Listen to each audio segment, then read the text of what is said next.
சங்கிகளுக்கு வந்து செருப்படி விழுந்திருக்குது. அங்கே வந்து மக்கள் ஆதரவு இல்லை. யாராலோ தூண்டி விட்டு ஒரு பலியாக்கப்பட்டிருக்கலாம் வேற காரணங்களுக்காக கூட. இதை வந்து அவங்க அரசியல் செய்கிறதுக்கு, அதனால தான் உடனே அண்ணாமலை வந்து வீடியோ போடுறாரு. அப்புறம் நயனார் நாகேந்திரன் உடனே ஓடி வராரு. எல்லாமே ரெடியாக உட்காந்துருக்குறாங்க. என்னங்க சூசைட் நடந்துச்சாங்கிற மாதிரி ரெடியாக உட்காந்துருக்கிற மாதிரி தெரியுது நமக்கு பார்க்கும்போது. தமிழிசை சவுந்தரராஜன் ஓடி வராங்க. யாருக்கிட்டையும் ஸ்ட்ராங்கான பாயிண்ட் இல்லை. எல்லாம் பாருங்க, இந்த உயிர் போனதுக்கு அரசாங்கம் தான் பொறுப்பு, அதை மட்டும் நீதிபதியோட உத்தரவை மட்டும் நிறைவேற்றிருந்தா அப்படின்றாங்க. நீதிபதி உத்தரவு நிறைவேற்றிருந்தா இன்னும் நிறைய பேர் செத்து போயிருக்கோம். எப்படி சொல்றீங்க? ஒரு கலவரம் நடந்திருக்கும். யாரு எதிர்க்க போறா? ஆதரவு இல்லைன்றதை தாண்டி யாரும் எதிர்க்கல. இல்ல சொல்றேன், நீங்க சென்சிட்டிவ் ஆனதுக்கு பிறகு நீ ஆதரவு எதிர்ப்புலாம் கிடையாது. ஒரு சாதிய மோதல் வரும்போது சம்பந்தப்பட்ட குற்றவாளியை நோக்கி போகாது, அந்த சமூகத்தை நோக்கி தான் போகும். நீ லுங்கி கட்டாதே, அது வந்து துலுக்கனுடைய கலாச்சாரம்ங்கிற. கள்ளழகர் லுங்கி கட்டிட்டு போறாரு, சரியா? அப்போ அவங்க இஸ்லாமியர்களுக்கு மாலை மரியாதை செஞ்சு அவங்க வந்து சீர் செய்வாங்க. எங்க வீட்டுக்கு மருமகன் வர அப்படின்னு அவங்க சீர் செய்யறாங்க. அங்கே ஒரு கல்ச்சர் இருக்கு. முக்குளத்தூர் சமூகத்தை சேர்ந்தவங்களுக்கு மரியாதை செய்கிறாங்க. மாமான்னு கூடுவாங்க. முக்குளத்தூர் சமூகத்தை சேர்ந்தவங்கள மாமானு, மாமா மச்சான் உறவுன்னு அவங்க எடுத்து வச்சிருக்கிறாங்க. முத்துராமலிங்க தேவர் தானே அவங்களுக்கு ரொம்ப பிடிச்ச தலைவர். அவர் ஒரு இஸ்லாமிய பெண் மார்பில் பால் குடித்து தான் வளர்ந்தாருன்னு சொல்றாங்க. அப்படிதானே? அவர் குழந்தையா இருக்கும்போது அம்மா இறந்துடுறாங்க. அவருக்கு பால் கொடுத்து ஒரு இஸ்லாமிய சமூகத்தை சேர்ந்தவங்க. அந்த அளவுக்கு பிணைப்பு இருக்குல்ல. இந்த பிணைப்பை உடைக்கணுங்கிறத இவன் செய்யற வேலை. நீங்க செய்யற வேலை என்ன? ஏதாவது உருவாக்குற வேலை செய்றீங்களா? தீபத்தை ஏற்றணும்னு போறீங்களா, அல்லது மதுரையில கொல்லி வைக்கணும்னு போறீங்களா? இவங்க கொல்லி வைக்கிறது தான். நீங்க பிஜேபியோட அரசியல் மொத்தமாவே எடுத்துக்கிட்டோம் அப்படின்னா பிண அரசியல். இப்போ மேல் பாதியும் வந்து கோயிலினுடைய போராட்டம் தான். ஆமா, தலித்துகளை கோயிலில் கூட்டு போறதுங்கிறது நீங்க எங்க எத்தனை பேர் செஞ்சிருக்கீங்க? இந்து முன்னணி செஞ்சிருக்குதா? பிஜேபி செஞ்சிருக்குதா? நயனார் நாகேந்திரன் வருவாரா? அண்ணாமலை போயிருக்கிறாரா? தலித்துகள் கோயிலுக்குள்ள போக முடியலங்கிறது எவ்வளவு பெரிய பிரச்சனையா இருக்குது. அங்கெல்லாம் இப்போ இந்துக்களுடைய உரிமை தானே அது. பாண்டி கோயில்ல வந்து இப்போ ஆடு வெட்டக்கூடாது, கோழி வெட்டக்கூடாதுன்னு யாரு ரங்கராஜன் நரசிம்மன் கேஸ் போட்டுக்கிறான். சனாதனின்றான். சனாதனி எங்க வந்து நிற்கிறான்? உன் வீட்டு தட்டுல வந்து உட்காந்துட்டு இருக்கிறான். கோழி சாப்பிடாத, அது சாப்பிடாத அப்படின்னு. இப்போ நம்ம போய் சொல்லுவோமா? ரங்கராஜன் நரசிம்மன் எங்க மனசை புண்படுத்துறாரு, அவர் கோழிக்கறி சாப்பிடணும்னு சொன்னா என்ன சொல்லுவீங்க?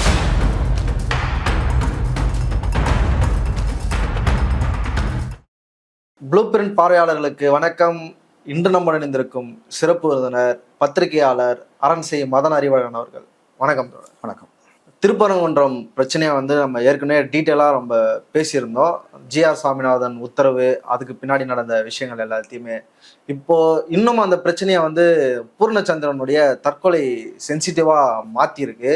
நான் திருப்பரங்குன்றத்திலே வந்து மலை மேலே போயிட்டு தற்கொலை பண்ணலான்னு நினச்சேன், கோயிலுக்கு களங்கம் விளைவிக்க கூடாதுன்னு பெரியார் சில முன்பு கடவுள் இல்லைன்னு சொன்ன ஒரு முன்னாடி நான் போயிட்டு தீக்குளிக்கிறேன் அப்படின்ட்டு பெட்ரோல் ஊற்றி தண்ணியை மாய்த்து கொண்டிருக்கிறார். அதுக்கப்புறம் அது அஃப்கோர்ஸ் எல்லாருக்குமே தெரிஞ்சுதான் அது ஒரு பொலிட்டிக்கல் இஷ்யூவாக மாறுது.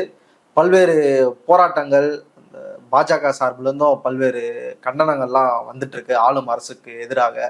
எப்படி புரிஞ்சுக்கிறது இதை? ஓகே, இப்போ நீ ஏற்கனவே சொல்லியிருந்த சென்சிட்டிவாக மாறி இருக்குது அப்படின்னு. சென்சிட்டிவாக மாறல, மாற்றுறதுக்கு முயற்சி பண்ணிட்டு இருக்கிறாங்க. இன்னொன்று, அங்கே ஒரு பதட்டம்லாம் உருவாகலை, ஒரு பரபரப்பு உருவாயிருக்குது. ஒரு செய்தியாக தான் வந்திருக்கு. ஆமாம், பதட்டம் வேற, பரபரப்பு வேற. பரபரப்புங்கிறது என்னன்னா, இதை இஷ்யூ ஆக்குறதுக்கு அவங்க முயற்சி பண்ணுறாங்க, அதை தடுக்கணும் அப்படின்னு அவங்க குடும்பத்தில் உள்ளவங்களே முயற்சி பண்ணுறாங்க. அப்படியா? ஆமாம், அவங்க குடும்பமே அதுக்கு எதிராக இருக்குது. இப்போ அந்த நக்கீரனில் அந்த வீடியோ வந்திருக்குது, வாய்ப்பு இருந்தால் பாருங்க. பலரும் எடுத்தும் போட்டுக்கிறாங்க. நக்கீரனில் ஸ்பெசிஃபிக்காக வந்திருக்குது. அதில் வந்து அந்த பூர்ணச்சந்திரனுடைய அம்மா அவங்கெல்லாம் உட்காந்துருக்குறாங்க. காடேஸ்வரா அவங்க எல்லாம் உட்காந்துருக்குறாங்க. அவங்க காலில் விழுந்து, நான் கேட்குறேன், தயவு செய்து பாடி எடுக்க விடுங்க. எங்களுக்கு வந்து நாங்கள்லாம் ஒன்றா மண்ணா இருக்கிறோம். நாங்கன்னா யார்? இஸ்லாமியர்களும் நாங்களும் ஒன்றா மண்ணா இருக்கிறோம். இது அரசியல் பேச வேண்டிய இடம் இல்லை, அரசியல் செய்ய வேண்டிய இடம் இல்லை. பிணத்தை வச்சு அரசியல் பண்ணாதீங்க, தயவு செய்து உடம்பை கொடுத்துருங்க, கிளம்புங்கன்ட்டாங்க. இன்னொரு ஆண் குரல் கேக்குது, இது அரசியல் பண்ற இடமாடா, அது கொண்டு போட்டுருண்டா அவங்கள. ஆமா, கொண்டு போட்டுருவாங்க. அப்புறம் அவங்க ரெண்டு பேரும் எல்லாம் எந்திரிச்சு வந்தாங்க. இல்லை தள்ளுமுள்ளு ஆயிடுச்சு, விட்டு அடிச்சிருப்பாங்க. ஆனால் என்ன, சரி அவங்க ஒரு கட்சி, ஒரு அமைப்பு அப்படின்னு வந்திருக்கிறாங்கங்கிற வகையில் அதை வந்து விட்டுருக்குறாங்க. இல்லைன்னா அது ஒரு பெரிய லெவலில் நெகட்டிவாக கூட மாறி இருக்கும். அந்த ஆடியோ யாரும் அது ஆடியோ அவருடைய ஆடியோவான்னு நமக்கு தெரியல. அதை வெளியிட்டது பிஜேபி வழக்கறிஞர். நமக்கு தெரியும் இந்த மாதிரி ஆடியோ கதைகள். ஏற்கனவே மைக்கேல் பெட்டியில் ஒரு ஆடியோ வந்துச்சு, அந்த மாதிரி மதம் மாற்றுறதுக்காக கொண்டுட்டாங்க அப்படின்னு ஒரு ஆடியோ வந்தது. அப்புறம் தான் தெரிஞ்சது அது வந்து பொய், ஃபேக் அப்படின்னு பின்னாடி தெரிஞ்சுது. அவருடைய குரல் இல்லை அப்படின்னு தெரிஞ்சுது. அதனால இப்போ அவங்க ஒரு ஆடியோ லீக் பண்ணியிருக்கிறாங்கிறத வச்சுட்டு நம்ம சொல்ல முடியாது. ஏன்னா காவல்துறை அதை சொல்லலை. காவல்துறை இப்போ வரைக்கும் அங்கே எஃப்ஐஆர் என்னன்னு சொல்லலை. அவங்க தான் உடல் வந்து பெற்றிருக்கிறாங்க. அந்த அதில் என்ன இருக்குது, என்ன பிரச்சனை அப்படின்றது தெரியல. அதனால இதை வச்சுக்கிட்டு இவங்க ஒரு அரசியல் பண்றதுக்கு முயற்சி பண்றாங்க.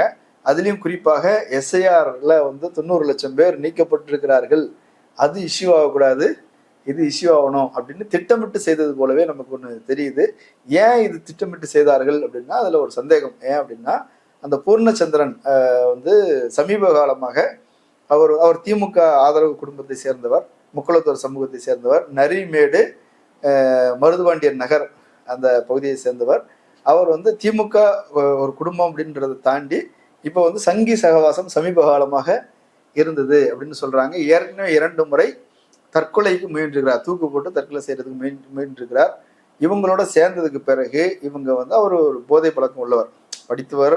அவர் வந்து அவங்க தரப்புலேயே ஒன்று சொல்றாங்கல்ல, MBA படிச்சிருக்கிறாரு, அவர் வந்து மெடிக்கல் ரெப்ரசன்டேட்டிவா இருக்கிறாரு அப்படின்னு. அது வேற, படிப்புங்கிறது வந்து அது வேற. பெரியாரே சொன்ன மாதிரி படிப்புங்கிறது வேற, அறிவுங்கிறது அது தொழிலுக்கான கல்வி.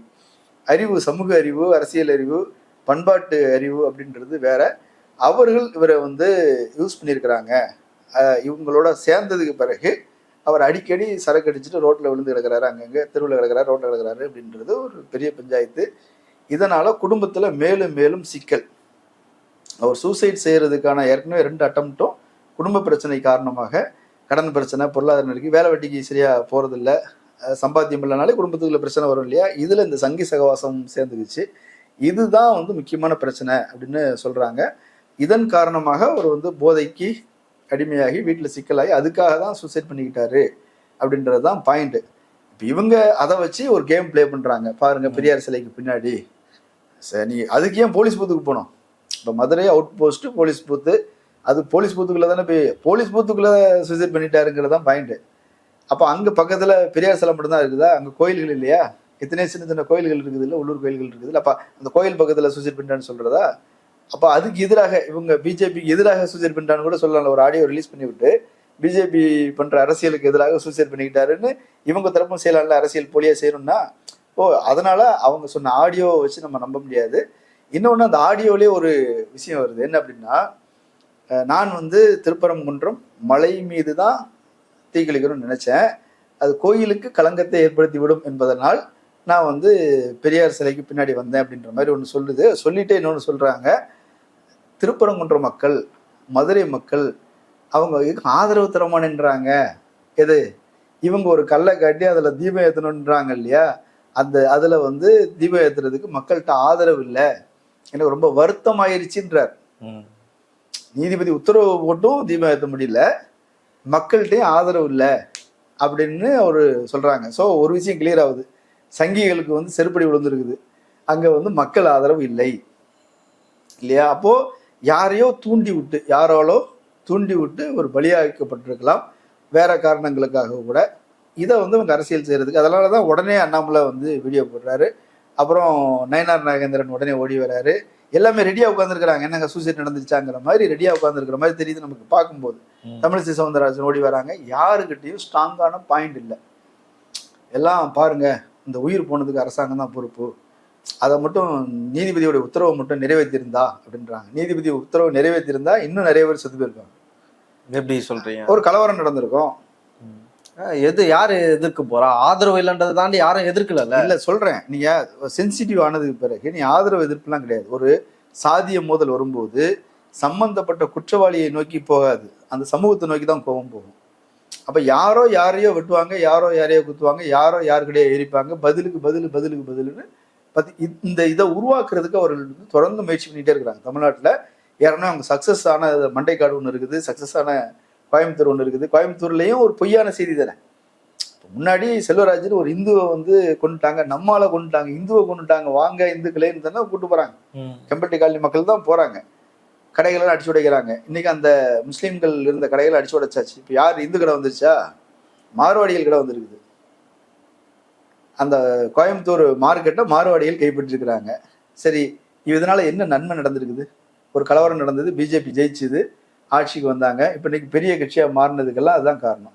ஸோ நாம புரிஞ்சுக்க வேண்டியது என்னன்னா, இன்னைக்கு விலைவாசி உயர்வுல இருந்து அத்தனை பொருளாதார வீழ்ச்சி, வேலைவாய்ப்பு இல்லை, தொழில் வளர்ச்சி இல்லை, எல்லாத்துலையும் நம்ம எஸ்ஐஆர் கொண்டு வந்திருக்கிறாங்க, வாக்குகள் பறிக்கப்பட்டிருக்குது. எதை பேசுறோம் நம்ம? இன்னைக்கு 90 லட்சம் வாக்குகள் பறிக்கப்பட்டிருக்குது.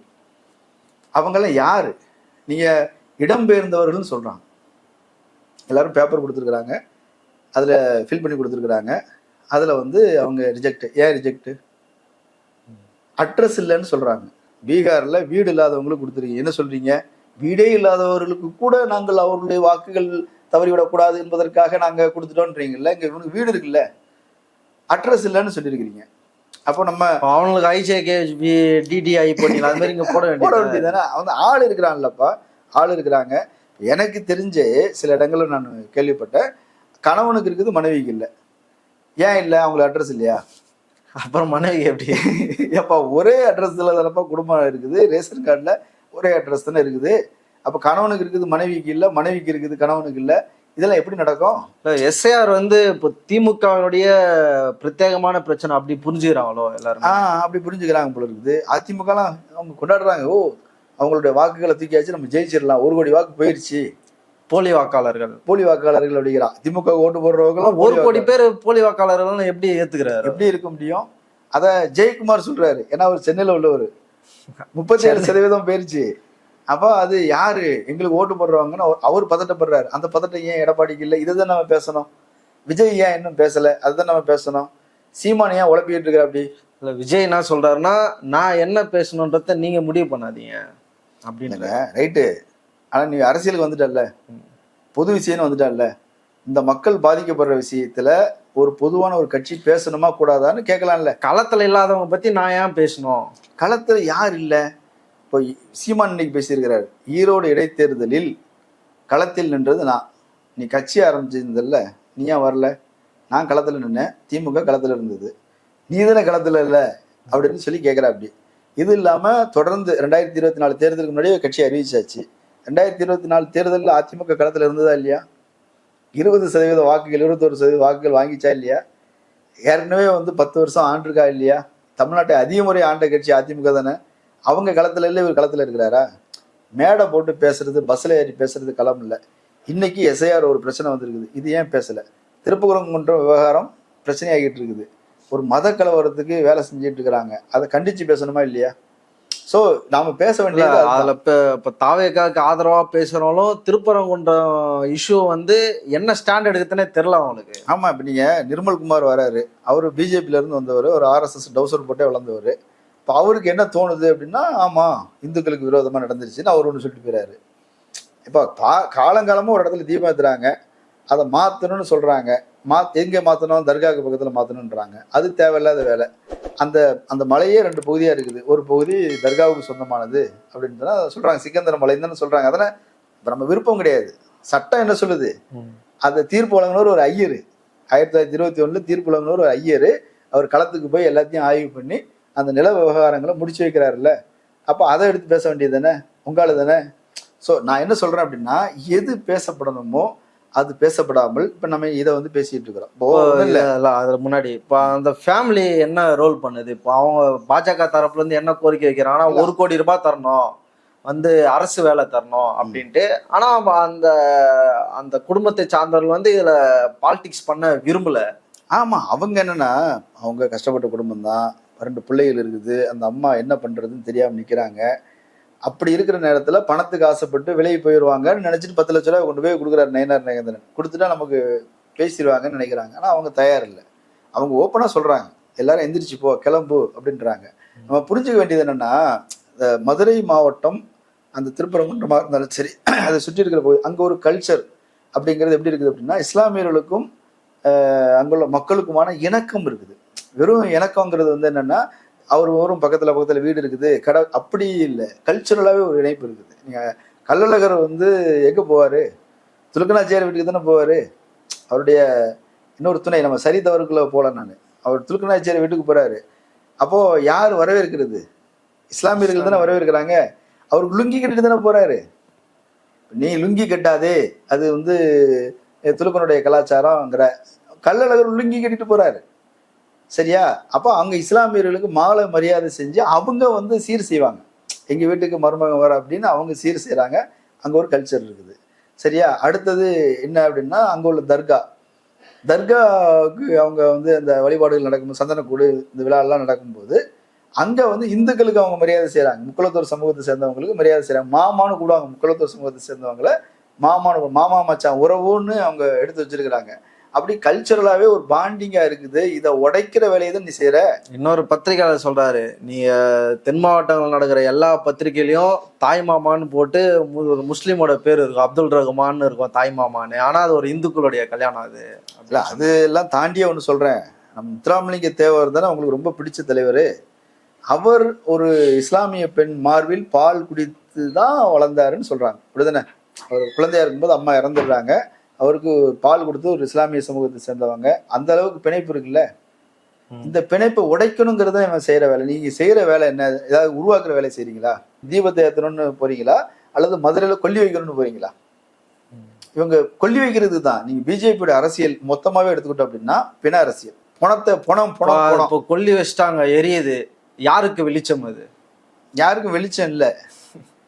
இப்போ நீ வீடு எரியும் போது வெளிச்சம்னு நினைக்க முடியாது இல்லை, அது அணைக்கிறது தானே போகிறோம். அப்போ அவங்க வந்து தீ வைக்கிற கூட்டம். அது நம்ம அணைக்கிறதுக்கு போக வேண்டியிருக்குது. நான் ஒரு சம்பவம் சொல்கிறேன். 2013 to 14 இந்த காலகட்டத்தில் தொடர்ச்சியாக இந்து தலைவர்கள் கொல்லப்படுகிறார்கள் அப்படின்னு ஒரு இதை வந்து அவர் ஆடிட்டர் ரமேஷ்னு சேலத்தில் ஒருத்தர் கொல்லப்படுறாரு, திருப்பூரில் ஒருத்தர் கொல்லப்பட்டாரு, சசிகுமார் வேலூரில் ஒருத்தர் இறந்தாரு, சசிகுமார்னு ஒருத்தர் பெரிய கலவரம் இருந்த அண்டா திருநாங்க, பிரியாணி அண்டா திருநாங்கல்ல, அதெல்லாம் அப்போ தான் செல்ஃபோன் கடையை உடைச்சி செல்ஃபோன் திருடிட்டு போனது, இதெல்லாம் நடந்தது. அப்போது சசிகுமார் இறந்ததை ஒட்டி அது வந்து முஸ்லீம் தான் கொண்டுட்டான் அப்படின்னு சொல்கிறாங்க. எப்படி சொல்கிறாங்க? வெட்டெல்லாம் பெருசு பெருசாக இருக்குது, அதனால் கறி வெட்டுற அருவாவில் வச்சு தான் வெட்டியிருப்பாங்க அப்படின்னு ஒன்று சொல்கிறாங்க. அப்புறம் பார்த்தா ஏடிஎம்கே கவர்மெண்ட்டு, ஜெயலலிதா இவங்களுக்கு ரொம்ப பிடிச்சவர், அக்ரகாரத்து பெண்மணி. நானே பாப்பாத்தின்னு சட்டமன்றத்தில் சொன்னேன். அவ்வளோ பிரியத்துக்குரிய, அவங்க இயற்கையான கூட்டாளின்னு சொல்கிறாங்க இல்லையா, அந்த அம்மாவுடைய டிஜிபி ஏடிஎம்கே அரசு ஒரு பட்டியல் போட்டுச்சு. அந்த பட்டியல் போட்டு சொல்கிறாங்க, இந்த கொலை கள்ளக்காதல் நடந்துச்சு, இந்த கொலை வந்து கட்ட பஞ்சாயத்தில் நடந்தது, இந்த கொலை வந்து இன்னொருத்தன் பொண்டாட்டி ஆட்டை போடுறதுல பிரச்சனை நடந்தது, அவன் புருஷங்காரன் வெட்டி கொண்டுட்டான், இந்த கொலை வந்து ரியல் எஸ்டேட் தகராறு, எல்லாத்துக்கும் ரீசன் சொல்லிடுச்சு. நம்ம சொல்லலை, நாங்கள் சொன்னாதானே நீங்கள் வந்து உங்களுக்கு எதிராக தெரியும். சொன்னது யாரு? உங்களுக்கு பிரியத்துக்குரிய இயற்கை கூட்டாளி உங்கவா, அக்ரகாரத்துல இருந்து வந்தவங்க. அந்த அம்மாவுடைய ஆட்சியில அந்த அம்மா சொல்லுது, மோடி பேசினார் அப்போ தமிழ்நாட்டில் தொடர்ச்சியாக இந்து தலைவர்கள் கொன்னவன் யாரு? எல்லாம் உங்க ஆளு. இப்ப இவங்களுக்குள்ள என்னன்னா, இவங்க எல்லாமே கிரிமினல்ஸ். என்னதான் கிரிமினல்ஸ்னாலும் அவங்களுக்கு ஒருத்த ஐடியாலஜி இருந்தாலும் சரி, அவங்க ஒருத்தன் எதிரி தானே. கட்ட பஞ்சாயத்துன்னு எதிர்தான் நிக்கிறான், எவன் கை ஒழுக்குதோ அவன் விட்டுறான். எனக்கே ஒன்று தெரியும். இது வந்து குஜராத்லயோ உத்தரப்பிரதேஷ்லயோ இது மாதிரியான ஒரு நியூஸ் பரவுச்சுன்னா கலவரம். அதனாலதான் பெரியார் மன்னன்னு சொல்றேன். நான் இன்னும் சொல்றேன், குஜராத்தில் நடந்த கலவரம் இருக்குல்ல, கோத்ரா ரயில் எரிப்புன்றாங்க. கோத்ராவில் வந்து உள்ள இருந்து தீப்பிடிச்சிருக்குது. உள்ள இருந்து அந்த போட்டோ எடுத்து பார்த்தாலே தெரியும். வெளியே இருந்து டீசலோ பெட்ரோலோ ஊத்தி இருந்தேன்னா வெளியே தீப்பிடிச்சு எரிஞ்சிருக்கும். ஆனா வந்து உள்ள இருந்து தீப்பிடிச்சு எரியுது அப்படின்னா உள்ள தீப்பிடிச்சிருக்குது. ஏன் உள்ள தீப்பிடிச்சது? அவங்க பார்ப்பனர்கள், அவங்க வந்து இப்போ யார் சமைச்சதுன்னு சாப்பிட மாட்டாங்க, அவங்களே ரொட்டி சுட்டு சாப்பிடுவாங்க, அவங்களே ஸ்டவ் வச்சிருக்கிறாங்க, அவங்களே சிலிண்டர் வச்சிருக்கிறாங்க. ஏற்கனவே மதுரையில் கூட ஒரு சில ஆண்டுகளுக்கு முன்னாடி இந்த மாதிரி ஒரு ரயில் விபத்து நடந்தது. அப்போ அவங்களே வந்து அந்த தீ வைக்கணுங்கிறது இல்லை, அவங்க சமையல் பண்ணும்போது தவறி கூட நடந்திருக்கலாம், தீ பிடிச்சிருக்குது. இதுல இறந்தவர்கள்னு சொல்லி ஒரு 30 பேர் இறந்துட்டாங்க, கொன்னுட்டாங்க முஸ்லீம் தீவிரவாதிகள். என்ன தெரியுமா சொன்னாங்க? ட்ரெயின் நின்று ஸ்டேஷன்ல இருந்து தள்ளி நிற்குது. அந்த தெரியும் அவங்களுக்கு, ஸ்டேஷன்ல நின்றுன்னா அந்த ஜன்னல் வந்து பக்கத்துல இருக்கும். ஸ்டேஷன்ல இருந்து கீழே போனோம் அப்படின்னா நீ 40 லிட்டர் டீசல் இதை தூக்கிட்டு போய் உள்ள ஊத்துனான்னா அது ரொம்ப ஹைட்டா இருக்கும். அதுல உள்ள ஊத்திட்டாங்க அப்படின்ற மாதிரி வெளியே இருந்து ஊத்துனாங்கன்னா வெளியே தீப்பிடிச்சிருக்கும்ல. அப்படி எதுவுமே நடக்கல, யாரும் வந்ததுக்கான எந்த ஆதாரம் இல்லை. ஆனா அந்த பிணங்களை தூக்கிட்டு போய் ஊர்வலம் போனாங்க. அந்த ஊர்வலம் போய் தான் கலவரம் நடந்தது. இப்போ இங்கேயும் அந்த பணத்தை தூக்கிட்டு ஊர்வலம் போறதுக்கு தான் முயற்சி பண்ணாங்க. அந்த குடும்பத்தில் உள்ளவர்களே தடுத்து நிறுத்திருக்கிறாங்க. இப்போ திருப்பூர்ல நான் ஒன்று சொன்னேன் இல்லையா, திருப்பூர்ல ஒருத்தர் இறந்து போயிட்டாரு, சூசைட் பண்ணிட்டாரு. அவரை தூக்கிட்டு வந்து வெளியே தொங்க போட்டு, இது ஆரம்பம் தான், தொடர்ச்சியாக இது நடக்கும். எது? இந்து தலைவர்களை கொள்றாங்களாம், அதுல ஒரு பாகிஸ்தான் குடி, அதெல்லாம் போட்டு இது இவங்க செட்டப் பண்றாங்க. புல்வாமா அட்டாக்ல ராணுவ வீரர்களை அந்த புகைப்படங்களை வச்சு தானே ஓட்டு கேட்டாங்க. ஆமா, அதை வச்சு ஓட்டு கேட்டாங்க. இப்படி எல்லாமே பிணங்களை வைத்து அரசியல் செய்யற கட்சி. மக்கள் நலன் பேச்சுக்கு கூட ஒரு பொய்யாவது ஒரு சொல் கண்ணேன்னுவாங்கல்ல, ஒரு பொய்யாவது மக்கள் நலனுக்கு இவங்களுக்கு இடஒதுக்கீடுగా நாங்க பாடப்பட போறேன். இப்ப அந்த ஃபேமிலி கிட்ட இந்த பாட்டு தான் பாடிட்டு இருப்பாங்க. ஆமா, மனசுக்குள்ள அந்த பாட்டு தான் ஓடிட்டு ரீங்காரம் விட்டுட்டு இருக்கோம். அவங்ககிட்ட போய் கெஞ்சுறாங்க, ஒத்துக்குங்க, தயவுசெய்து பாடியை கொடுங்க, நாங்க அதை வச்சு கலவரம் பண்றோம்னு கேட்கறாங்க. கொன்றும் ஓடிடுனான்றாங்க. ஆமா, அடிச்சு விரட்டிடுவோன்றாங்க. மூஞ்சி செத்து போய் உண்மையில பிணம் போல அத்தனை பேர் எந்திரிச்சு வெளியே வந்தாங்க. தாடியை சுரிஞ்சுக்கிட்டு மண்டையை சுரிஞ்சுக்கிட்டு பேந்த முடிச்சுக்கிட்டு அவமானப்பட்டு வெளியே வந்தாங்க. இது தமிழ்நாட்டில் தான் நடக்கும். பலியாடு. நான் என்ன சொல்றேன், இப்போ இதுல வந்து உண்மையிலேயே அவர் அந்த ஆடியோ உண்மை அப்படின்னாலும் கூட அவரை பலியாக்கி இது யாரு? இவங்க தூண்டி தானே அந்த பலி நடந்திருக்குது. சரி, இப்போ ஒருத்தர் இறந்துட்டார், வருத்தம்பா. நீட் தேர்வுக்கு அதனால் பாதிக்கப்பட்டு எத்தனை வாழக்கூடிய பிள்ளைகள் இறந்து போனாங்க. அனிதா மரணம் நமக்கு தெரியாதா? நம்ம போயிருந்தோம்ல.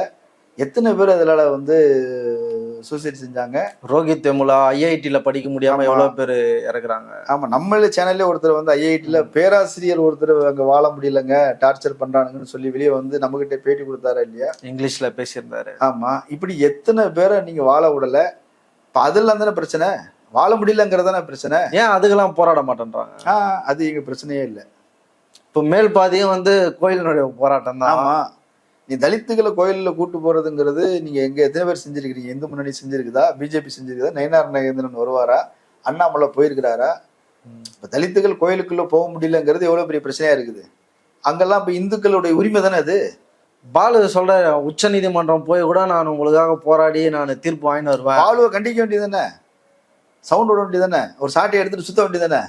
சாட்டை எடுத்து அடிக்கிறாருல்ல எச்ராஜா, ஒரு படத்தில் நடிக்க வேண்டியது தானே. கோயிலுக்குள்ள விடலைன்னா நான் வெட்டுவேன், கோணையா எடுத்து விட்டுறாருப்பா அந்த அருவாவை. ஒரு அருவா பிடிக்க கூட தெரியல, ஒரு நடிப்பு கூட உனக்கு ஒழுங்கா வரல. அது கூட எடுத்து போட்டுருந்தாங்க. டே பைத்தியாரா, கருப்பு சட்டை போட்டுன்னு காவி ட்ரெஸ் போட்டு அவங்க நாத்திகனை கொள்றாராம். சாவர்கர் நாத்திகர், அவங்களுடைய இந்துத்துவ ஐடியாலஜியோடைய லீடர் இருக்கிறார் இல்லையா, அவர் இந்து மகா சபையுடைய தலைவர். சாவர்கர் நாத்திகவாதி. அப்போ அவரை கொண்டுருவீங்களா நீங்க? அவருடைய கொள்கையை தானே பின்பற்றுறீங்க. ஸோ விஷயம் என்ன, ஆத்திகம் இல்லை, அவன் தன் இனத்தின் நலனுக்கு எது வேணுமோ அதை சொல்றான். இந்துத்துவாங்கிற ஐடியாலஜி ஒரு நாத்திகரால் முன்வைக்கப்படுது, பெரியாரால் இன்னொரு ஐடியாலஜி முன்வைக்கப்படுது. பார்ப்பனர் அல்லாதார் இயக்கம், அது வந்து நீதி கட்சி, அதுக்கப்புறம் சுயமரியாதை, பெண் விடுதலை. அவர் ஒரு நாத்திகவாதி தான். யாருடைய நலன்? அது பெரும்பான்மை மக்களுடைய நலன், 97% மக்களுடைய நலன். நீங்க 3% மக்களுடைய நலனை பத்தி பேசிட்டு இருக்கிறீங்க. பெரும்பான்மை மக்களுடைய நலன் தான் நமக்கு முக்கியம் அப்படின்னு பெரியாரிஸ்டுகளும் பேசுறோம். அப்போ திராவிட இயக்கம் இங்க என்ன சாதிச்சுது அப்படின்னா, இங்க பெரும்பான்மை மக்களின் நலன்களை பாதுகாக்கிற வேலையை செஞ்சிருக்குது. நீதிபதி சொல்லிட்டாரு அப்படின்றதுனாலே ஒன்னெல்லாம் வந்து ஒரு தனி நீதிபதி சொல்லியிருக்கிறார், அவ்வளவுதானே. தனி நீதிபதி சொல்லியிருக்கிறாரு அப்படின்னா அதுக்கு மேல்முறையீடு செய்யறதுக்கு வாய்ப்பு இருக்கு. 2 நபர் கொண்ட பெஞ்சுக்கு போகும். இல்ல கார்த்திகை தீபத்தண்ணி ஏத்தி ஆகணும்ல. இல்ல கார்த்திகை தீபத்தன்னைக்கு ஏத்தணும்னு சொன்னார் இல்லையா. மண்டு கருப்பண்ணசாமி, திண்டுக்கல்ல மண்டு கருப்பண்ணசாமி கோயில்ல வந்து தீபம் ஏத்தணும் அப்படின்னு சொல்லிட்டாங்க. இது கோயிலை திறந்து தீபம் ஏத்தணும், இதுதானே உத்தரவு. சரி, நம்ம கரிகாலன் நேர்ல போயிருந்தா அப்படி அந்த கோயிலை போய் பார்க்கலாம் அப்படின்னு போனா அங்க பேரிகார்டு போட்டு மூடி வச்சிருக்கிறாங்க. உள்ள போய் பார்த்தா அங்க உள்ள ஒண்ணுமே இல்லை, அங்க கல்லும் இல்லை, ஒண்ணும் இல்லை, சும்மா கிடக்குது. அது ஒரு காலி இடம். அந்த இடம் வந்து பொது இடம். அது வந்து ஒரு காளி கோயிலுக்கு பக்கத்துல இருக்குது. ஊர்ல உள்ள பொதுமக்கள் நிகழ்ச்சிகள் நடத்துறது, கச்சேரி நடத்துறது, விளையாடுறது, உட்கார்ந்து பேசுறது. அது என்னன்னா காளி கோயில்ல இருந்து எடுத்து போட்ட கல் கிடக்குது. அதுல கோயிலை வந்து இடிச்சிருக்கிறாங்க. இடிச்சுட்டு அந்த கல்லெல்லாம் எடுத்து போட்டுருக்கிறாங்க. அதுல எல்லாரும் உட்காந்து சொக்கட்டா நடுவது, அதுக்கப்புறம் ஆடுபுலி ஆட்டம், இப்படி உட்காந்து கதை பேசுறது. சாயந்தர நேரத்துல ஊர்களில் பொது இடங்கள் இது நடக்கும். அப்போ பொது இடத்துல இன்னொரு அது வந்து மண்டு கருப்பசாமி கோயில் கட்ட போறோம்னு ஒரு இந்து முன்னணி, RSS, பிஜேபின்னு ஒரு கோஷ்டி வந்து உள்ள வரும்போது அதை வந்து வன்னியர்கள் வந்து கிறிஸ்தவர்கள் இருக்கிறாங்க. அவங்க வந்து பொது இடத்த நீ கோயில் கட்ட வேணாம்னு சொல்ல வரலப்பா, நீ உங்க இடத்துல கோயில் கட்டு, ஒரு இடத்த வாங்கி கோயில் கட்டு, இது எல்லாருக்கும் பொதுவான இடம், ஊருக்கான இடம். ஆமா, ஊர் இடம், பொது இடம். நீ அதுல வந்து இப்படி செய்யறதுக்கு நான் அனுமதிக்க முடியாது அப்படின்னு சொல்லி போக இப்போ கோர்ட்டுக்கு இந்த கேஸ் போகுது. இந்த ஊர்லேயே இது வரைக்கும் மண்டு கருப்பண்ணசாமி கோயில்னு ஒன்று கோயிலே கிடையாது. அதனால அதை அனுமதிக்க முடியாது, அந்த இடத்த வந்து பாதுகாக்கிற வேலையை செய்யுங்கன்னு கோர்ட் உத்தரவு போட்டு கலெக்டர் வந்து அங்க தலைமையில அதை பேரிகார்டு போட்டு க்ளோஸ் பண்ணியிருக்கிறாங்க. இப்போ முள்ளு வளர்ந்து கிடக்குது. அங்க கோயிலே இல்லை. அந்த கோயிலை திறந்து தீபம் ஏற்றி ஆகணும்னு ஜிஆர் சாமிநாதன் உத்தரவு போட்டுக்கிறாங்க. போலீஸை போனா எங்க கிணத்த காணுன்னு அங்க ஒன்றும் இல்லை. அப்போ மேல்முறையீடு போயிருக்கிறாங்க. மேல்முறையீடு என்ன, இடைக்கால தடை வந்திருக்குது நேற்று, சரிதானா. அப்போ நீ தீபம் ஏற்றணும்னு சொல்றீங்க அப்படின்னா அதுவும் மேல்முறையீடு செய்யப்பட்டிருக்கு. அதுவும் விசாரணை நடக்கல. ஏன் பொறுமையா இருங்க. அதுக்குள்ள பாஞ்சுக்கிட்டு தலைமைச் செயலாளர் வரணும், டிஜிபி வரணும், மாவட்ட கலெக்டர் வரணும், கமிஷனர் வரணும், எல்லாரும் வந்து எனக்கு பேசுங்க, உத்தரவை நீ எப்படி நடைமுறைப்படுத்த முடியாதுன்னு சொல்லலாம் அப்படின்னு கேட்குறாரு. உத்தரவுங்கிறத தாண்டி இங்க வந்து மத நல்லிணக்கம் முக்கியம். இப்போ மத நல்லிணக்கம் அங்க ஒண்ணு இருக்கிறப்போ எங்களுடைய நம்பிக்கை அப்படின்றாங்க. இப்போ இத்தனை நாள் இங்க தானே ஏத்துறீங்க அப்படின்னு ஒரு கேள்வி கேட்டா, அங்க ஏத்துவது எங்களுடைய நம்பிக்கை, நாங்க போய் ஏத்துறோம், எங்க நம்பிக்கையில வந்து தலையிடாதீங்க அப்படின்றாங்க. சரிப்பா, அக்ரகாரத்துல தான் எங்க முனுசாமி கோயில் இருக்குதுன்னு நாங்க நம்புறோம். இப்ப அங்க வந்து ஆடு கோழி கட்டி விருந்து போடுறதுக்குன்னு நாங்க வந்துட்டா நீ விட்டுருவீங்களா? நம்பிட்டோம். இல்ல அதே மாதிரி எல்லாரும் கிளம்புனா வாழ முடியுமா? யாரும் வாழ முடியாது. உன் வீட்டு வாசல்ல வந்து நான் ஆடு வெட்டுவேன், அப்படித்தானே? இன்னொருத்த மசூதியில எடுத்துன்னு போயிட்டு பன்னிக்கறி தூக்கி வீசுவான். இப்படித்தானே நடக்கும். நீ நம்பிட்டான்னா முதல்ல என்னன்னா, முதல்ல இங்க வந்து சொத்து தகராறு இருக்கிறது வேற. இன்னொன்னு அதெல்லாம் தாண்டி ஒண்ணு இருக்குது, சமூக நல்லிணக்கம், மக்களுடைய பாதுகாப்பு, சட்ட ஒழுங்குன்னு இருக்குது. அதை விட வேற எதுவுமே முக்கியம் இல்லை. இந்த நாட்டுக்கு அரசியல் அமைப்புன்னு ஒண்ணு இருக்குது, அதுதான் எல்லாரையும் வழிகாட்டக்கூடியது. அதுக்கு உட்பட்டு தான் எல்லாரும் வாழணும், இல்லையா? அப்போ அது என்ன சொல்லுது, அதுதான் நம்ம கட்டுப்பட முடியும். பழைய நம்பிக்கை அது இதுன்னு தூக்கி வச்சுட்டு இந்த நம்பிக்கைக்கு ஒன்று இருக்குது. அதாவது தனி மனித சுதந்திரத்துக்கு ஒன்று சொல்லும்போது ஒருத்தர் வந்து கொடை சுத்திட்டே போனாராம் ரோட்ல. அப்போ ஏன்பா அப்படி கொடை சுத்திட்டு இருக்கிற அப்படின்னு சொல்லி கேட்கும்போது, என்னுடைய சுதந்திரம், தனிநபர் சுதந்திரம் இருக்குது, சட்டம் பாதுகாக்குது, அதனால நான் கொடை சுத்திட்டே போறேன் அப்படின்னு. அப்படியா? அப்போ பின்னாடி ஒருவர் வந்துட்டே இருக்கிறாரு, திடீர்னு வந்து மூக்கில் அடிச்சிருச்சு. உன்னை டமால்னு புடலில் அடிச்சு நிறுத்திருக்கிறா. அப்படி ஓய் நீ இப்படின்னு அடிக்கலாம் அப்படின்னா, உன்னுடைய தனிநபர் சுதந்திரம் என் மூக்கை தொடாத வரைக்கும் தான். என் மூக்கில் படும்போது ஏன் சுதந்திரம் பாதிக்கப்படுது, பொது வெளியில நடமாடுற சுதந்திரம் பாதிக்கப்படுது. அப்போ இன்னொருத்தருடைய சுதந்திரம் பாதிக்கப்படாத வரைக்கும் யாருடைய செயல்களும் உங்க பிரச்சனை கிடையாது. இன்னொருத்தருடைய நம்பிக்கையை பாதிக்கப்படாத வரைக்கும், இன்னொருத்தருடைய நலன்கள் பாதிக்கப்படாத வரைக்கும் நீ என்ன வேணா செஞ்சுக்கோ, குப்புற அடிச்சுக்கோ, என்ன வேணா பண்ணிக்கோ. ஆனா இங்க இன்னொரு சமூகத்தின் நலன் பாதிக்கப்படுது, இன்னொரு நம்பிக்கை பாதிக்கப்படுது. அப்போ எது முதன்மையானது அப்படின்னு சொன்னா, நம்பிக்கை முதன்மையானது இல்லை. நீ என்ன வேணா நீ வந்து ஒன்றும் இல்லைங்க, ரோட்ல போனோம் அப்படின்னா அந்த மயில்கள் இருக்குது, அதுல மாலையை போட்டு குங்குமம் வச்சு பூஜை பண்ணிட்டு இருக்கிறாங்க. எத்தனை பெரியார் வந்தாலும் உங்களுக்கு திருத்த முடியாதுன்னு விவேக் சொல்ற. அப்படி என்ன கடவுள் நம்பிக்கை இல்லாதவர் அவரு? கடவுள் நம்பிக்கைங்கிறது வேற, அது நம்பிக்கை. இது வரைக்கும் கடவுள் இருப்பதாக ஏதாவது நிரூபிக்கப்பட்டிருந்தான்னா நிறுவனமே கிடையாது. ஒரு சயின்டிஸ்ட் நிரூபிக்கல, ஒரு நம்பிக்கையாளர் நிரூபிக்கல, எவ்வளவு பெரிய மகானும் நிரூபிக்கல. அது ஒரு நம்பிக்கை, அவ்வளவுதான். அவங்க விருப்பப்பட்டபடி அவங்க செஞ்சுட்டு இருக்கிறாங்க. எந்த மதமா இருந்தாலும் அவ்வளவுதான். அது அடுத்தவங்களை தொல்லை பண்ணாத வரைக்கும் அது ஓகே. தொல்லை பண்ணுது அப்படின்னா அதுல சட்டம் தலையிடணும், நீதி தலையிடணும். இங்க என்ன நடக்குது அப்படின்னா, அது உழைப்பி விடுற வேலையை செய்யுது. இப்ப அதனாலதான் ஜிஆர் சாமிநாதன் மேல இவ்வளவு விமர்சனம். நீதிபதிகள் விமர்சிக்கிறாங்க, முன்னாள் நீதிபதிகள் விமர்சிக்கிறாங்க, நிறைய பொதுநல ஆர்வலர்கள் விமர்சிக்கிறாங்க. இப்போ ஒரு நீதிபதி இவ்வளவு கண்டனத்துக்கு வராது அப்படிங்கிறதெல்லாம் எப்படி பார்க்கிறது? ஸோ அதுதான் நம்ம பார்க்கணும். மக்களுடைய நலன், மக்களுடைய பாதுகாப்பு, சமூக நல்லிணக்கம், சட்ட ஒழுங்கு, இதுதான் முக்கியம். நம்ம தமிழ்நாடு, இது நம்ம மாநிலம், இதை பாதுகாக்க வேண்டியது நம்மளுடைய கடமை. இது ஒவ்வொருத்தருடைய கடமை. இதுல ஜாதி, மதம், இனம், மொழி அதெல்லாம் இல்லை. இது நம்ம மண்ணு, நம்ம பாதுகாக்கணும். இங்க சிக்கல் வராம தடுக்கிற கடமை ஒவ்வொருத்தருக்கும் இருக்குது. விஜய் கட்சியை ஆரம்பிக்கிறாருன்னே உங்களுடைய கொள்கை என்னன்னு கேட்கிறோம். இப்போ களத்துல வந்து வேலை பாருங்கன்றோம். மேடை கட்சிதுன்னா இதெல்லாம் பேசுங்க அப்படின்னு சொல்லிட்டு எல்லாருமே சொல்றோம். ஆனா இப்போ இவங்களால ஏன் வந்து அதை சொல்ல முடியல? இப்போ நாங்க ஆட்சிக்கு வந்தா இதை பண்ணுவோம், இதை செய்வோம், நாங்க திமுக ஆட்சி இதை பண்ணுது, அப்படியே அவங்க பாலிடிக்ஸ் பண்ண மாட்டேன்றாங்க. பின்ன அரசியல் செய்யறாங்கல்ல, அது ஏன்னு கேட்கல. ஏன் அவங்க கிட்ட இப்போ பாஜக கிட்ட கொள்கை இருக்குதுன்னு சொல்றாங்க, ஏன் அந்த கொள்கையை வந்து மக்கள் கிட்ட சொல்லல? அந்த கொள்கையை எடுத்து நீ பாரு. 370 ரத்து செய்யணும், காஷ்மீர்ல பாபர் மசூதியை இடிக்கணும், அதுக்கப்புறம் அங்க வந்து இஸ்லாமியர்களை வந்து வெளியேற்றணும், இடஒதுக்கீட்டுக்கு எதிராக. ஆமா, அவங்க வங்கதேசத்துல வந்து அவங்கள வெளியேற்றணும், இடஒதுக்கீட்டுக்கு எதிரான இடஒதுக்கீடை ரத்து செய்யணும், இடஒதுக்கீடே கூடாது, இடபிள்யூஎஸ் கொண்டு வரணும். இதுதானே இருக்குது. இதுல பெரும்பான்மை இந்துக்களின் நலன் என்ன இருக்குது? இப்போ இந்துக்கள்ல 20% தலித்துகள் இருக்கிறாங்க, 25ன்னு சொல்றாங்க, 20ன்னு வச்சுக்கோ. 20% தலித்துகளுக்காக நீங்க இது வரைக்கும் என்னெல்லாம் செஞ்சிருக்கீங்க? அவங்களுக்குரிய உரிமைகளை மறுத்திருக்கிறீங்க, இதானே செஞ்சிருக்கிறீங்க. தலித்துகள் அதிகமா பாதிக்கப்படுறதோட ஓபிசி சமூகங்கள் இன்னும் அதிகமா பாதிக்கப்பட்டு ஒன்னாச்சா? அப்ப கிரிமி லேயர் ஓபிசி சமூகத்துக்கு எவ்வளோ? 8 லட்சம்னு வச்சிருக்கிற, தலித்துகளுக்கு 2 லட்சம்னு வச்சிருக்கிற. பொருளாதாரத்துல ரொம்ப கீழே இருக்கிறான் அவன், ஏதோ ஒரு அரசு வேலையில இருந்திருப்பான், கீழ்நிலையில இருப்பான். அவன் தான் அவங்க கான்சியஸா பாரு, நமக்கு மேல இவ்வளவு அதிகாரிகள் இருக்கிறாங்க, நம்மளும் படிச்சிருந்தா நல்லா வந்துருக்க முடியும், நம்மளால வர முடியாம போயிடுச்சு, நம்ம சம்பாத்தியத்தை நம்ம பிள்ளைய படிக்க வைக்கணும்னு நினைக்கிறான். அவனாலதான் முடியும். சாமானிய கூலி வேலைக்கு போறவனால முடியாது. அப்ப அவன் தான் கஷ்டப்பட்டு படிக்க வைக்கிறான், வாயை கட்டி வைத்த கட்டி. அவன் உள்ள வந்துடக்கூடாது, ஓபிசி சமூகத்துல இருந்து அவன் உள்ள வந்துடக்கூடாது, எம்பிசி உள்ள வந்துடக்கூடாது. இதுக்கு கிரிமி லேயர் இதெல்லாம் போட்டு வச்சுக்கிட்டு அதை பாதுகாக்கிற வேலையை நீ செஞ்சுட்டு இருக்கிறீங்க. பெரும்பான்மை இந்துக்களின் முன்னேற்றத்திற்கு வளர்ச்சிக்கு தடையா தான் இது வரைக்கும் நீங்க இருந்திருக்கிறீங்க. இந்து விரோத கட்சின்னு இந்தியாவில் ஒன்று இருக்குது அப்படின்னா அது பிஜேபி மட்டும்தான். இஸ்லாமியர்கள் யாரும் இந்துக்களுக்கு விரோதமா எதுவுமே பேசுனதில்லை. இடஒதுக்கீடு கூடாதுன்னு ஏதாவது சொல்லியிருக்கிறாங்களா? இந்துக்கள் முன்னேறக்கூடாதுன்னு ஏதாவது சொல்லியிருக்கிறாங்களா? தீண்டாமை சேமகரமானது அப்படின்னு சொல்லியிருக்கிறாங்களா? இப்போ இந்துக்களில் பெரும்பான்மை தொழிலாளிகள் இருக்கிறாங்க. நீ தொழிலாளிகளுக்கு விரோதமான சட்டங்களை தான் இது வரைக்கும் கொண்டு வந்துருக்கிற. இத்தனை பேர் இருந்தாலே 7 பேர் இருந்தால் சங்கம் ஆரம்பிக்கலாம் அப்படின்னா நீ 100 பேர் இருந்தால் தான் சங்கம் ஆரம்பிக்கணும் அப்படின்னா அதுக்கு சங்கம் ஆரம்பிக்கிறதுக்கான தடையை சங்கம் தான் அவங்க பேரம் பேசுறதுக்கான அதிகாரத்தை வழங்குது இல்லையா? அதை தடுக்கிற வேலையை செஞ்சிருக்கிற. தொழிலாளிகளுக்கு விரோதமாக இருந்திருக்கிற. 8 மணி நேரம் வேலைங்கிறது 12 மணி நேரம் மாற்றணும்னு சொல்கிறேன்.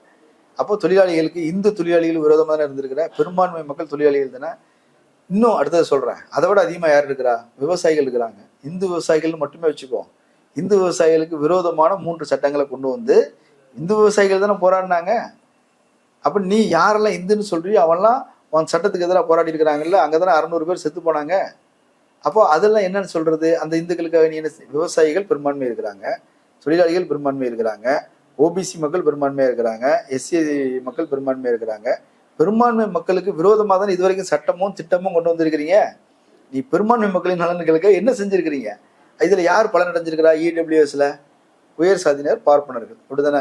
பார்ப்பனர்களே எல்லா பார்ப்பனர் அல்லாத உயர் சாதியினர் பலன் அடையல அப்படித்தானே. அப்ப அவங்களுக்கு நீங்க என்ன செஞ்சிருக்கிறீங்க? எதுவுமே செஞ்சதில்லை. நீங்க மார்வாடிகளுக்கு ஏற்ற சட்டங்களை கொண்டு வரீங்க, அவங்களுக்கு சலுகை கொடுக்குறீங்க. அங்க ரெய்டே போமானது. நீ பாரு, இப்ப நீ நாடார் கம்யூனிட்டில இருந்து நிறைய பேர் பிஜேபி ஆதரவு முக்கிட்டு இருக்கிறாங்க. என்னுடைய உறவினர்களே, சொந்தக்காரங்களே, ஊருக்காரங்களே நிறைய பேர் ஆதரவா இருக்கிறாங்க. அவங்களுக்கும் சேர்த்தே சொல்றேன். காளீஸ்வரியில் ரெய்டு நடக்குது. காளீஸ்வரி என்னது? Gold winner. அவன் ஒரு லோக்கல் பிராண்டை உருவாக்கி இன்னைக்கு வந்து சவுத் இந்தியா பிராண்டுன்னு மாறி இன்னைக்கு நேஷனல் பிராண்டாக மாறி இருக்கிறான். வெளிநாடுகளுக்கு ஏற்றுமதி பண்ணுற அளவுக்கு அவன் டெவலப் ஆகிருக்கிறான். அங்கே ரெய்டு நடத்தி அதை முடக்கிற வேலையே செய்கிறாங்க. சரவணா ஸ்டோரில் 150 இடங்கள்ல ஒரே நேரத்தில் ரெய்டு நடத்தி அவங்கள வந்து மொத்தமாக முடக்கிற வேலையை செய்கிறாங்க. இது எல்லாமே நாடார்கள் தானே. நாடார்கள் இந்துக்கள் இல்லையா? ஏன் ரிலையன்ஸில் ரெய்டு நடக்க மாட்டேங்குது? ஏன் அதானி மேலே வழக்கு அமெரிக்காவில் கொடுத்துருக்குறாங்கல்ல, அந்த அந்த அந்த அந்த இதை கொண்டு போய் கொடுங்கப்பா. அரெஸ்ட் வாரண்ட் இருக்குது, விசாரணைக்கு வரணும். அதை அந்த கொண்டு போய் கொடுக்குற வேலையை கூட செய்யலையே. நீ விசாரணையை நடத்துறது செபி மேலே, செபி விசாரணை எவ்வளோ இருக்குது? எதுவுமே செய்யலையே. அப்போது மார்வாடி இந்துக்களுக்காக நீ வேலை செய்கிறீங்களே தவிர மற்றபடி எல்லா முதலாளிகளுக்காகவும் நீங்கள் வேலை செய்யலை. இடி ரைடு போகுது. யாருக்கு?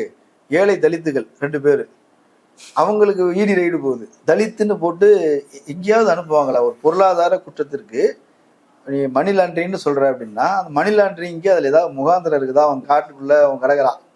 அவங்களுக்கு போய் வயசான 70 வயசுக்கு மேலே கம்பெனி நடந்துகிட்டு இருக்கிறாரு, காட்டெருமையை வேட்டையாடினார்னு சொல்லி அதில் மணி லாண்ட்ரிங்னு சொல்லி நீங்கள் வந்து விசாரணைக்கு வாங்கன்னு சொல்றீங்க அப்படின்னா இப்போ உங்கள் லட்சணம் தான் என்ன? இதில் வந்து நாங்கள் இந்துக்கள் ஒன்றுபட எதுக்குன்னு கேட்குறேன். சரி ஒன்றுபடுறோம், அகரகாரத்துல இருந்து பொண்ணு எடுத்துக்க தயாராக இருக்கிறோம், பொண்ணு கொடுக்க தயாராக இருக்கிறோம், வாங்க சம்மந்தம் பேசுவோம், இந்துக்கள் ஒற்றுமையாக இருப்போம். ஏன் கூடாதா? ஓபிசியும் தலித்துகளும் பொண்ணு கொடுப்போம், பொண்ணு எடுப்போம், ஒற்றுமையாக இருப்போமே. இந்து முன்னணி இது செய்யட்டுமே. இந்து முன்னணி செஞ்சேன்னா நான் பெரியாரிய கொள்கைகளெல்லாம் கைவிட்டுட்டு நான் அவங்க கூட போயிடுவேன். எனக்கு கடவுள் மறுப்போ அல்லது மற்றதை விட எது முக்கியம்? இந்த ஐக்கியம் தான் முக்கியம். இப்போ மறுப்பு, கடவுள் மறுப்பு பேசுகிறவங்க, சாதி ஒழிப்பு பேசுகிறவங்க என்ன பேசுகிறாங்க? இந்துக்கள் ஒற்றுமையாக இருக்கக்கூடாதுன்னு பேசுகிறாங்களா? அவன் தான் இந்து ஒற்றுமையா இருக்கணும்ன்றான். இந்துவும் முஸ்லீமும் ஒற்றுமையா இருக்கணும், இந்துவும் கிறிஸ்தவம் ஒற்றுமையா இருக்கணும், இந்துக்களுக்குள்ளே ஒற்றுமையா இருக்கணும்னு அவன் தானே பேசுறான். அவன் தானே தேச நலன். ஒற்றுமையா இருக்கிறதுனப்ப மத நலன். அதை இவன் தானே பேசுறான். ஐக்கியமா இருப்போம், நல்லுறவு, பெண் கொடுத்து பெண் எடுக்கிறதுங்கிறது அது பெரிய உறவு. அன்றைக்கு ராஜாக்கள் எல்லாம் சிற்றரசர்களுக்கு பெண் கொடுத்து பெண் எடுப்பாங்க. எதுக்கு? உறவை பராமரிக்கிறதுக்கு. பராமரிப்போம். நம்ம எதுக்கு இங்கே அக்ரகாரத்தோட ஃபைட் பண்ணிட்டு இருக்கணும்? ஐயமாருக்கு ஐயக்காரர்கிட்ட நம்ம ஏன் ஃபைட் பண்ணணும்? பெண் கொடுத்து பெண் எடுக்கலாமே, ஒற்றுமையா இருப்போமே. வன்னியருக்கும் ஐயருக்கும் பொண்ணு எடுப்புமே, ஒற்றுமையா இருப்போம். நீ அதை செய்வீங்களா? எல்லாரும் ஒரே கோயிலில் ஒன்னா போய் சாமி கும்பிடுவோமே, ட்ரெடிஷனை காப்பாற்றுவோம். அந்த கதை தான் வேண்டாங்கிறேன். பாண்டி கோயிலில் வந்து இப்போ ஆடு வெட்டக்கூடாது, கோழி வெட்டக்கூடாதுன்னு யாரு? ரங்கராஜன் நரசிம்மன் கேஸ் போட்டுக்கிறான். சனாதனின்றான். சனாதனி எங்கே வந்து நிற்கிறான்? உன் வீட்டு தட்டில் வந்து உட்காந்துட்டு இருக்கிறான். கோழி சாப்பிடாத, அது சாப்பிடாத அப்படின்னு. இப்போ நம்ம போய் சொல்லுவோமா? ரங்கராஜன் நரசிம்மன் எங்கள் மனசை புண்படுத்துறாரு, அவர் கோழிக்கறி சாப்பிடணும்னு சொன்னா என்ன சொல்லுவீங்க? எங்களை அவமானப்படுத்துறது தானே நீ கோழிக்கறி சாப்பிடாம இருக்கிறது. வேதத்துக்கு எதிராக பேசுறியான்னு. வேதத்தில் மாட்டுக்கறி சாப்பிட்டுக்கிறாங்க. நீ வேதத்துக்கு விரோதமா இருக்கிறீங்க எல்லாரும். நம்முடைய வேத கலாச்சாரத்தை பின்பற்றுவோம், எல்லாரும் மாட்டுக்கறி சாப்பிடுவோம். அதுக்கு பாட்டே போட்டுக்கிறாங்க. பெரிய கறின்னு பாட்டே போட்டுக்கிறாங்க. அந்த பாட்டை போட்டு விட்டுட்டு எல்லாருமே சாப்பிடலாம், ஜாலியாக இருக்கும், நல்லா இருக்கும். வாங்க ஒன்றா சமைச்சு ஒன்றா சாப்பிடலாம், சமபந்தி போஜனம் நடத்தலாம், இந்துக்கள் ஒற்றுமையாக இருக்கலாம்.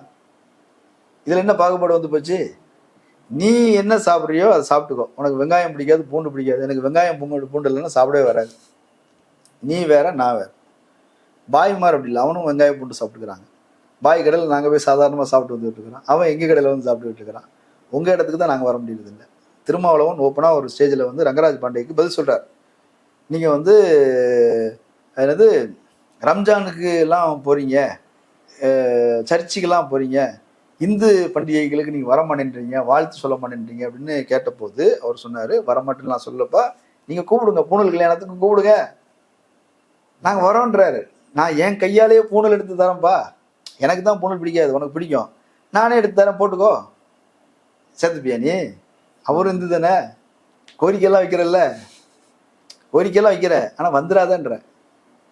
நவராத்திரி பூஜைக்கு கூடுங்கப்பா தலித்துக்களை, மாமிகள் டான்ஸ் ஆடுறாங்க, கிருஷ்ணா கிருஷ்ணா, நாங்களும் சேர்ந்து டான்ஸ் ஆடிட்டு போகிறோம். அந்த கொழுவில் அம்பேத்கர் படத்தையும் வச்சுக்குவோம், சிலையிலே வச்சுக்குவோம், முன்னோர்கள் தானே அதெல்லாம். எண்ட் ஆஃப் த டே சமூக நல்லிணக்கம் தான் ப்ரியாரிட்டி. மனிதர்கள் ஒற்றுமையாக வாழணும். அதுக்கு எதிரானது எல்லாமே மனித குலத்துக்கு விரோதமானது தான். பாஜக மனித குலத்துக்கு விரோதமானது தான். பொறுத்து இருந்து பார்ப்போம் நான் இன்னும் என்னென்ன செய்திகள் வருதுன்றத. அரங்கத்திற்கு வந்து பழைய தலைப்பு வந்து ரொம்ப நன்றிண்ணா. நன்றி.